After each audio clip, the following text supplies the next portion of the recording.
রিজকাণ্ডে অভিযুক্ত IPS officer Gyanwant সিংহের বিরুদ্ধে রাজ্য সরকার শাস্তিমূলক পদক্ষেপ গ্রহণের প্রক্রিয়া শুরু করেছিল। সেই সিদ্ধান্তকে চ্যালেঞ্জ জানিয়ে কেন্দ্রীয় প্রশাসনিক ট্রাইব্যুনাল বা ক্যাটে দায়ের করা জ্ঞানবন্তের আবেদনকে খারিজ করে দিল আদালত। শুক্রবার আবেদন খারিজ করে দিয়ে আগামী 3 মাসের মধ্যে জ্ঞানবন্তের বিরুদ্ধে শাস্তিমূলক পদক্ষেপ গ্রহণের প্রক্রিয়া সম্পূর্ণ করে চূড়ান্ত রিপোর্ট জমা দিতে নির্দেশ দিয়েছে ক্যাট। সেই সঙ্গে গোটা প্রক্রিয়াটিতে জ্ঞানবন্ত সিংহকেও সহযোগিতা করার নির্দেশ দিয়েছে আদালত। রিজকাণ্ডে অভিযোগের আঙুল উঠেছিল আইপিএস অফিসার জ্ঞানবন্ত সিংহের বিরুদ্ধে।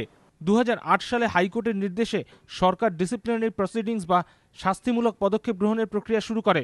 সেই সিদ্ধান্তের বিরুদ্ধে জ্ঞানবন্ত হাইকোর্টের ডিভিশন বেঞ্চে আবেদন করেন। ডিভিশন বেঞ্চ আবেদন মঞ্জুর করলে রাজ্য সরকার হাইকোর্টের নির্দেশকে চ্যালেঞ্জ করে সুপ্রিম কোর্টে আবেদন করে। সুপ্রিম কোর্ট 2011 মার্চ মাসে রাজ্য সরকারের আবেদনে সম্মতি দেয়। ফলে ফের শুরু হয় শাস্তিমূলক পদক্ষেপ গ্রহণের প্রক্রিয়া। কিন্তু সেই সিদ্ধান্তকে চ্যালেঞ্জ জানিয়ে ফের জ্ঞানবন্ত ক্যাটে আবেদন করেন। তার বিরুদ্ধে ডিসিপ্লিনারি প্রসিডিংস বন্ধ করার এবং 2008-এর 13 জুন থেকে বন্ধ হয়ে থাকা পদোন্নতির নির্দেশ দেওয়ার আবেদন জানান তিনি।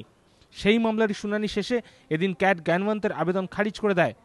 রাজশ্রী দত্তগুপ্ত, এবিপি আনন্দ।